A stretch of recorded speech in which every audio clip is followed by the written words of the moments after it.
Syria থেকে মার্কিন বাহিনীর প্রত্যাহার, পরমাণু চুক্তি ও ইরান আমেরিকা আলোচনায় গতি। প্রতিবেদনে দাবি করা হয়েছে, উত্তর পূর্ব সিরিয়ার আল সাদ্দাদি সামরিক ঘাঁটি থেকে মার্কিন বাহিনী প্রত্যাহার শুরু করেছে। একাধিক সামরিক কনভয় ইতিমধ্যে ইরাকের এরবিলের দিকে অগ্রসর হচ্ছে বলে জানানো হয়েছে। বিশ্লেষকদের মতে সিরিয়ান ডেমোক্রেটিক ফোর্সেস বা এসডিএফ ও দামেস্ক সরকারের মধ্যে একীকরণ চুক্তির পর সিরিয়া থেকে মার্কিন বাহিনীর বৃহত্তর প্রত্যাহারের অংশ হিসাবেই এই পদক্ষেপ নেওয়া হয়েছে। এদিকে আন্তর্জাতিক অঙ্গনে আরেকটি গুরুত্বপূর্ণ অগ্রগতি হিসাবে আবুধাবিতে অনুষ্ঠিত ত্রিপক্ষীয় আলোচনায় যুক্তরাষ্ট্র, রাশিয়া ও ইউক্রেন ৩১৪ জন বন্দি বিনিময়ের বিষয়ে একটি চুক্তিতে পৌঁছেছে। ৫ মাসের মধ্যে এটিই প্রথম এ ধরনের বন্দি বিনিময় চুক্তি।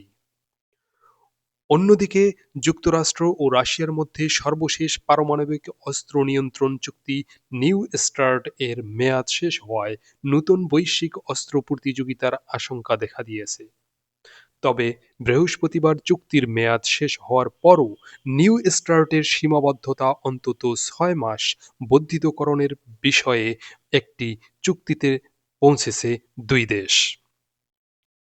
এই চুক্তি আইনগতভাবে বাধ্যতামূলক না হলেও ভবিষ্যতে নতুন কাঠামো নিয়ে আলোচনার পথ তৈরি করবে বলে ধারণা করা হচ্ছে। এদিকে কাতার, তুর্কি ও মিশরের মধ্যস্থতায় ইরান ও যুক্তরাষ্ট্রের মধ্যে আলোচনার জন্য একটি নতুন কাঠামো প্রস্তাব করা হয়েছে। প্রস্তাব অনুযায়ী ইরানকে ৩ বছরের জন্য ইউরেনিয়াম সমৃদ্ধকরণ বন্ধ রাখতে হবে এবং পরবর্তীতে তা ১.৫% নিচে সীমাবদ্ধ করতে হবে। পাশাপাশি সমৃদ্ধ ইউরেনিয়ামের মজুদ তৃতীয় কোনো দেশে স্থানান্তরের কথাও বলা হয়েছে।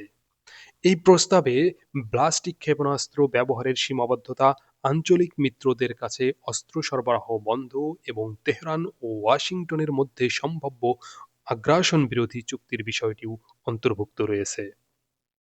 আলোচনায় মার্কিন রাষ্ট্রদূত স্টিভ উইটকফ ও ইরানের পররাষ্ট্রমন্ত্রী আব্বাস আরাগচির উপস্থিত থাকার সম্ভাবনা রয়েছে।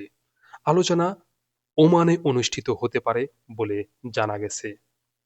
এ অবস্থায় মধ্যপ্রাচ্যে সামরিক তৎপরতার অংশ হিসাবে মার্কিন সেন্ট্রাল কমান্ড ইরানের কাছাকাছি অবস্থানরত ইউএস আব্রাহাম লিঙ্কন বিমানবাহী রণতরী থেকে নতুন ফুটেজ প্রকাশ করেছে।